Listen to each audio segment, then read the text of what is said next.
Hi guys, you're welcome back to my YouTube channel. If this is your first time coming across my channel, my name is Nancy, and in today's tutorial we are going to be learning how to make this off-shoulder crop top. So if this is something you're interested in learning, keep watching and let's get started. The amount of fabric I used in achieving this off-shoulder top is 1.5 yards. So I'll be drafting the off-shoulder top on my pattern paper, which I would later transfer to the fabric. The first step is to rule the starting line, which is also referred to as the shoulder line. Since an elastic band would be inserted to the neckline and the waistline of this blouse, we need to make sure that the front piece and back piece of this blouse is wide enough to accommodate an elastic band. For this reason, I placed my tape from the center of the folded pattern paper to mark my bust circumference divided by 4 inches. Now from this point I marked, I would rule a straight line vertically downwards. So from this straight line to the center of this fold is the extra space that is needed to accommodate the elastic band. So for now, I won't be working on this space. The next thing I did was to place my body measurements from this straight line to the opposite side. From the center of this point, I marked a neck width of 3 inches. And for the neck depth, I marked 2 inches, which I connected to the neck width. So this neckline is just a guide for you to understand the pattern, but I won't be making use of it. Now from the center of the straight line again, I placed my measuring tape on the shoulder line to mark my shoulder measurement divided by 2. To get the shoulder slope, I placed the measuring tape to mark 1 inch below the shoulder point, and then I connected this new point to my neck width. To get my chest line, I divided my bust circumference into 6 and I added extra 1.5 inches, which made it 7.2. Now I placed my measuring tape from the shoulder slope to mark 7.2 inches. Then I connected both points together. So I'll go ahead to rule a straight line across this point, and this point would be called the chest line.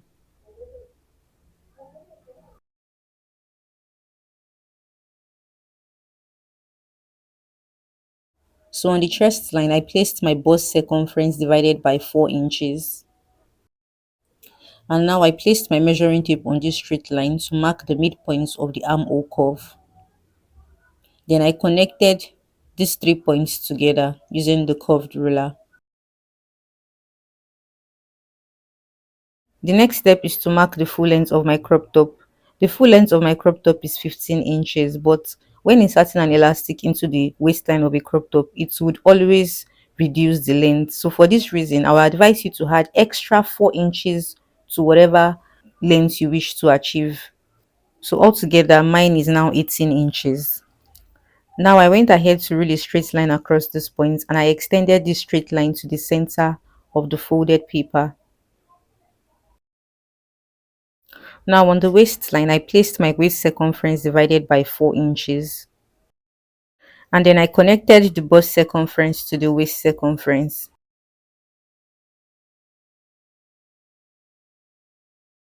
Now I placed my measuring tape from the shoulder line to mark the points I want my neckline to begin. So I want my neckline to begin on 6 inches. So I marked 6 inches and ruled a straight line across this point. And I also extended this straight line to meet the center of the folded pattern paper. And since this is an off-shoulder top, I placed my measuring tape from the armhole directly on this line to mark 2 inches, and I connected this point to the bust circumference, and this would give me my new armhole. Now I went ahead to cancel this point because it isn't needed anymore. Now I'll go ahead to cut it out.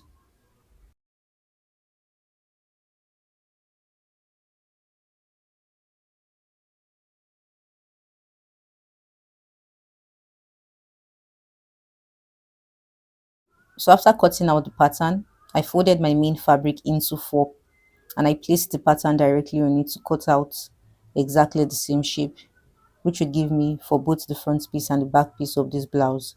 Now take note that I added extra 1.5 inches sewing allowance on the neckline, which would be for the elastic casing.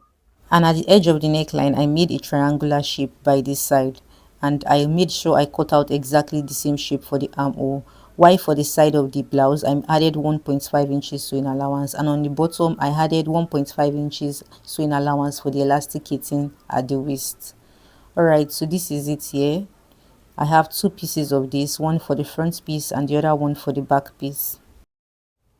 For the sleeve, I folded the fabric into four, and from the top of the fabric, I marked 1.5 inches distance, which should be for the elastic casing at the top of the sleeve.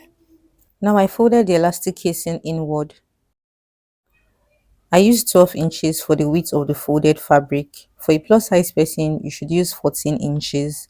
Now I placed the pattern of the crop top directly on the top of the sleeve, and then I made sure that I added extra 1.5 inches sewing allowance to the side.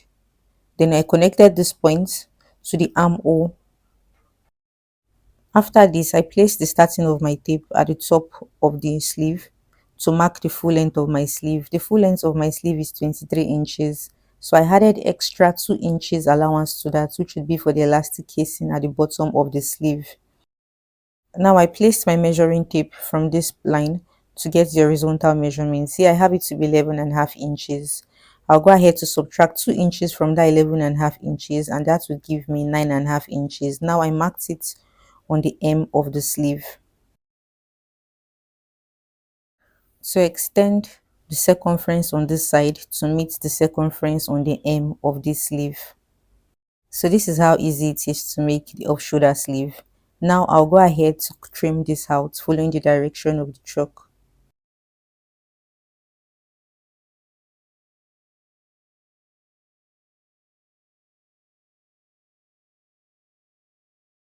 After cutting, I unfolded the elastic casing at the top of the sleeve. Now the next step is on how to stitch the sleeves to the blouse. Alright, so this is my blouse here. I'm going to unfold this, and you realize that the front piece and the back piece is directly on each other. Take note that it is the right side of both pieces that are facing each other. Alright, the next step now is to bring my sleeve forward. This is one of my sleeve, and the right side of the sleeve is also facing each other. Now I will go ahead to take one side of the sleeve to pin it on the armhole of this side together, and then I'll take this to my sewing machine to make a stitch by 1/2 inch. Now I'm going to pin the other side of the sleeve to the armhole of the back piece as well, right side to right side facing each other, to stitch them together by 1/2 inch following the direction of my chalk. After this is done, I would also bring the second sleeve forward to stitch it on the other side of the armhole.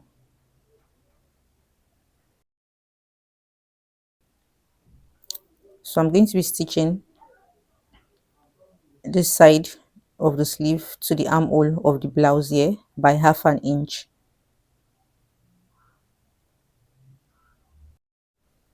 Now I place the other side of the sleeve on the armhole of the back piece, right side to right side facing each other, to stitch by 1/2 inch.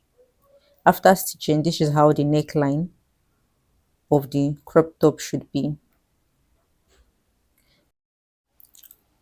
So from one of the stitching at the top, I would fold the top of the blouse in such a way that an 1/2 inch elastic band would be able to enter into the elastic casing. So I'm going to do this all through, following the direction of my finger, and then when I get to the end where I started the stitching, I would leave 1 inch space to which the elastic would be passed into. After securing the top, I would also secure the hem of the sleeve by folding it in such a way that an 1/2 inch elastic would be able to enter into the elastic casing, and I will do the same for the second sleeve as well. After stitching the top of the blouse, this is how it should be. The next step is to know the width of the elastic that will be inserted into the elastic casing at the top of this blouse. Now I brought my pattern paper forward. Remember that this pattern paper is folded into two. Now I'm going to go ahead to place my measuring tape on the neckline, and I had 14 inches. I would add extra 5 inches to it, which would represent the sleeve by the corner. So that would be 18 inches. This simply means that the elastic I need for the front piece of my blouse with the front piece of my sleeve is 18 inches, and the elastic I need for the back piece of my blouse and the back piece of my sleeve is 18 inches. Now I would add that 18 inches together and that will become 36 inches. So I'm going to be inserting this elastic band with a width of 36 inches into the little space that was left from this stitching here.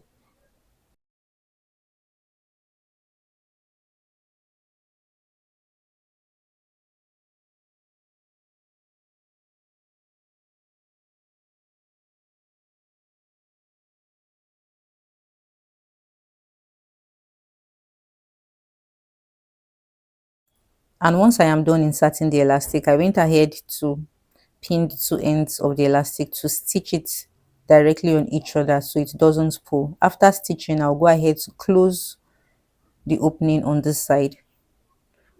Now for the elastic casing at the bottom of the sleeve, I'll take the measurements of my wrist, and what I have here is 6 inches.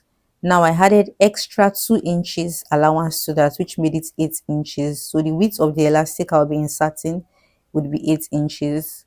I would also duplicate this elastic so I can insert the second one into the elastic casing on the second sleeve. So once I've inserted the elastic into the elastic casing, I'll go ahead to fold the sleeve into two. Then I'll pin the two edges of the elastic together so it doesn't pull. I'll take this to my sewing machine to stitch the sides of the sleeve by 1 inch, following the direction of my chalk, and to also continue stitching to the side of the crop top as well. Once this is done, I would also insert the second elastic band into the wrist opening.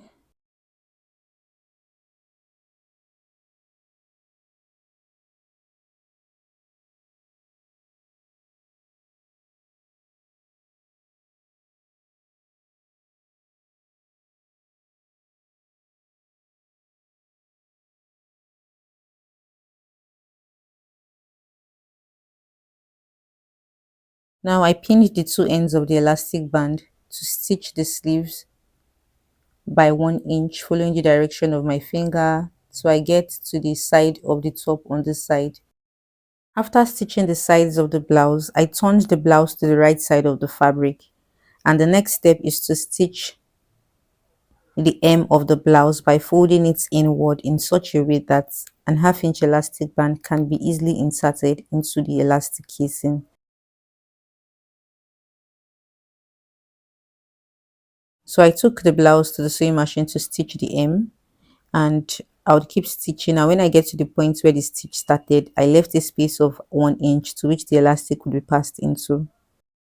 So the elastic casing has been properly secured. To know the width of the elastic you need, you work with your waist measurements. My waist measurement is 28 inches, but I don't want the elastic to be too tight on my waist, so I only subtracted 2 inches from that, which made it 26 inches. Now I'm going to insert this elastic into the elastic casing.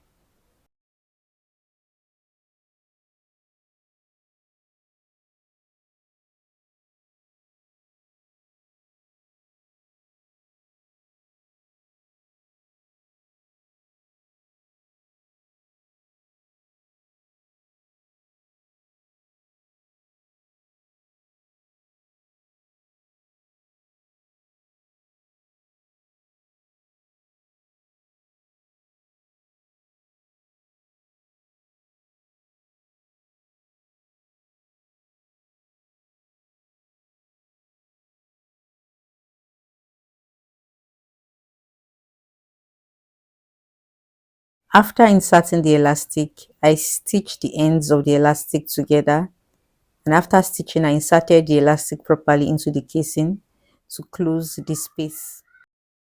Alright guys, thanks for watching to the very end, and I hope this tutorial was helpful. You should give it a try, and if you are new to my channel, my name is Nancy. Please subscribe, share and like my tutorials, and also put on your notification bell to be notified when I upload new tutorials. Thanks for watching.